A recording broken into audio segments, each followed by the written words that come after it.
प्रणाम, जय भीम दोस्तों। आपके हमारे YouTube चैनल में स्वागत है। तो दोस्तों आज हम लोग बात करने वाले हैं बड़े भैया पवन परवाना के गाने के बारे में, जो कि दोस्तों उनका एक न्यू सॉन्ग आया है जो कि बहुत ज्यादा तेजी से वायरल हो रहा है दोस्तों। तो उस गाने का नाम है कि तोर डोली जाई चमराना में।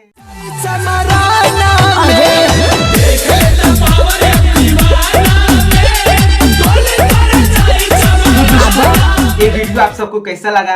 अगर अच्छा लगा ना तो इस वीडियो को लास्ट तक जरूर देखना, क्योंकि बहुत ज्यादा इंटरेस्टिंग वीडियो लास्ट में ही है। जोर चाहे जितना लगा ले रे मरब चाहे मरब तो के जाए ना आप सबको वीडियो अच्छा लगा होगा। अगर अच्छा लगा तो प्लीज इस चैनल को सब्सक्राइब कर लेना और बेल आइकन को दबा देना, क्योंकि ऐसे ही इंटरेस्टिंग वीडियो हम हमेशा आता रहता हूं लेकर।